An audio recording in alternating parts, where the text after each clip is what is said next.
El error de Jesús número 5. Una de las enseñanzas más conocidas de Jesús de Nazaret es la frase: al que te hiere en la mejilla derecha, preséntale también la otra, que se registra en un determinado evangelio que es en Mateo 5, de 39. A primera vista, esta idea ha sido como interpretada durante siglos como una invitación a la pasividad, la sumisión e incluso a tolerar lo que son los abusos. Desde el sentido común, especialmente en contextos más modernos donde se valora la autonomía y la defensa personal, esto puede parecer un error porque alguien promovería no defenderse ante una agresión. Sin embargo, esta lectura superficial pierde cierto punto de vista en el tema histórico como la profundidad ética de la enseñanza. En un mundo en que Jesús pronuncia estas palabras, un golpe en la mejilla derecha no era cualquier acto de violencia. Era, en muchos casos, un golpe en el dorso de una mano, utilizado como objeto de humillación. O no se trataba solo de un daño físico, sino una afirmación de jerarquía: yo estoy pensando encima de ti. En este contexto, ofrecer la mejilla no implica una sumisión automática, sino una ruptura inesperada del orden simbólico. Quien recibe el golpe y presenta la otra mejilla, de alguna manera está descolocando al agresor, no responde con violencia, lo que perpetuaría el conflicto, pero tampoco acepta plenamente el rol de inferioridad al que se le intenta imponer con esa agresión. Así, la enseñanza no apunta a la debilidad, sino a una forma distinta de poder, un poder que no se basa en la reacción impulsiva ni en la dominación, sino en el control de sí mismo y en la afirmación de la propia dignidad. El problema surge cuando esta idea se descontextualiza y se utiliza para justificar dinámicas dañinas. A lo largo del tiempo, esto de poner la otra mejilla se malinterpretó como una obligación de soportar determinados abusos, y en estos casos la enseñanza liberadora se transforma en una herramienta de sometimiento, lo cual contradice el núcleo del mensaje de Jesús. Por eso, más que un error en la enseñanza original, lo que existe es un error en su interpretación. En teoría, leída con mayor profundidad, esta frase propone algo mucho más exigente que una simple pasividad. Exige un dominio propio, claridad interior, decisión consciente de no reproducir la violencia recibida, no una invitación a la inacción, sino a la acción distinta, una que rompe el ciclo automático de agresión y respuesta.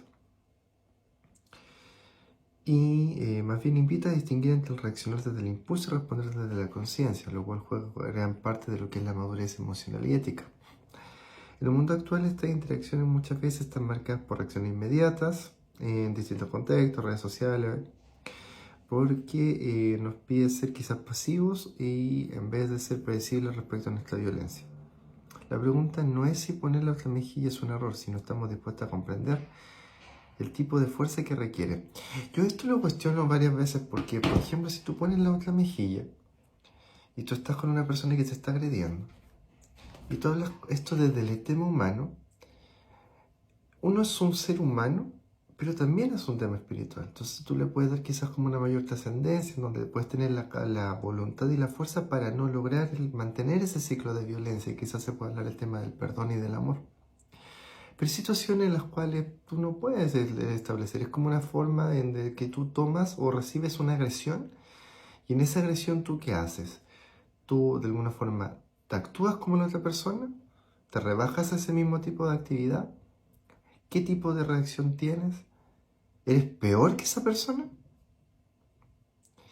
Pero por ejemplo, si, yo qué sé, en realidad por poner ejemplos extremos de repente, porque ahí ocurren casos que me llama la atención, que la forma en la que actúan, y he visto como con seres humanos. Obviamente esto es para resolver problemas, no está para hablar del mundo de Bicipap, ni del ideal. Porque a veces tú tienes una persona que te está vasallando tus cosas, o de repente se está intrometiendo en cosas que no debería hacerlo. Y eso a ti te hace mal, porque lo puedo hacer y quizás te da lo mismo. Y es reiterado. Y pasa, y pasa, y pasa, y pasa, y pasa. Eso a lo largo del tiempo, tú quizás no estás reaccionando, pero eso te genera un daño interior. Entonces tú le pusiste quizás la otra mejilla, pero la otra persona siguió haciendo eso que estaba haciendo y no entendió que no tenía que hacerlo, o le dio lo mismo si tenía que hacerlo o no. Pero tú te quedaste en esa misma, y no que llegaste al mismo nivel quizás del otro ser humano. Pero eso igual te genera un daño a ti. O si tú permites que, por ejemplo, tú vives en tu casa y todo, y llega y permite que alguien, yo qué sé, te destruya todo y te robe y no sé qué. ¿Y tú qué haces? Como pones la otra mejilla, llega y que destruya, ¿no? Porque yo tengo que seguir este tema de que yo no puedo responderle con la misma agresión que me da.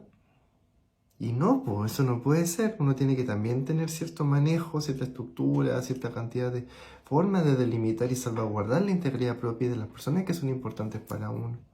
Si no te trata de generar enemigos, pero tampoco de validar formas que de alguna forma son tan extremas como ese estilo. Porque ya puede ser quizá una vez, quizás puede ser algo que no sea como tan de tal estilo.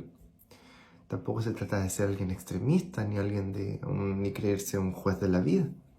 Pero yo estoy hablando de situaciones que ya van en contra de varios aspectos. Entonces, ese tema de la otra mejilla se le da una mala interpretación. Uno, porque de alguna forma al final la gente con bondad o que actúa de alguna forma de buena manera, tiene que ponerle la cara y aceptar esas cosas. Por ejemplo, me acuerdo que hace un tiempo conocí a una persona que una, una delincuente llegó y yo qué sé, le quitó su casa. Y le comenté a otra persona de quienes validaban este sistema de no ponerle otra mejilla. Y dijo, oh, chuta, qué lata. Y ahí quedó, pero perdió su casa. Porque una tal por tal llegó y se adjudicó, hizo una cosa bastante trucha y como el sistema legal no es perfecto y es como manejable, parece dentro de las maldades que se le ocurre a esa gente. Y bueno, entonces imagínate tú trabajar toda tu vida por un hogar. Imagínate que es un lugar que es importante para ti. Que hoy en día en Chile por lo menos el tema de determinados bienes no es algo que se le da tan simple a tanta gente. Y de repente llega ahí, ¡bum! Ah, no, es que yo tengo que ponerle otra mejilla. Esa es la solución.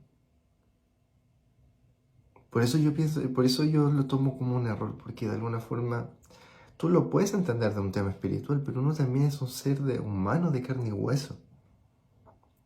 Entonces uno también resuena en el mundo del espíritu y eso de que siempre te devuelve no necesariamente lo mismo, porque hoy en día, no sé, como se ve tanta cosa que ocurre en tanta parte del mundo y, y verdad yo me pregunto todos los días por dónde va esta cuestión. Porque los seres humanos, de repente hay algunos que son como un hámster dentro de una rueda que gira, gira, gira, gira, gira, que a ver que gira más rápido, la rueda se sale y sigue, después va a girar otra. Y otros como que se están inventando la rueda. Y otros se están preocupando de que esa rueda no le haga daño al resto. Y hay otros que están haciendo otras que están haciendo daño en realidad. Hay otros que quieren que se queden ahí y le ponen la cuestión y le ponen hasta cosas porque el que está en la ruedita lo pase peor.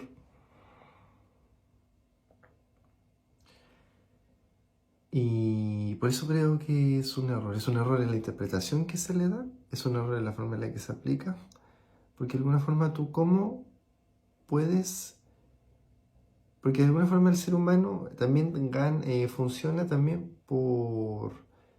porque tiene que el ser persona también uno tiene un aspecto espiritual, pero también tiene un aspecto concreto. Igual eso te puede quizás llevar a conectar con personas más espirituales de otra forma y quizás fue una casa y después te van a llegar tres. Pero igual no es la manera. ¿Por qué no te pueden llegar tres teniendo la misma original porque a alguien se le ocurrió no sé qué tal actividad o tal cosa? O llega, se adjudica una palabra o empiezan a hacer cosas que en verdad uno dice de dónde y así. Y después otros que le repiten y le siguen y siguen lo mismo y lo mismo y lo mismo y lo mismo y lo mismo y lo escalan y ahí se genera un no sé que no va para ningún lado.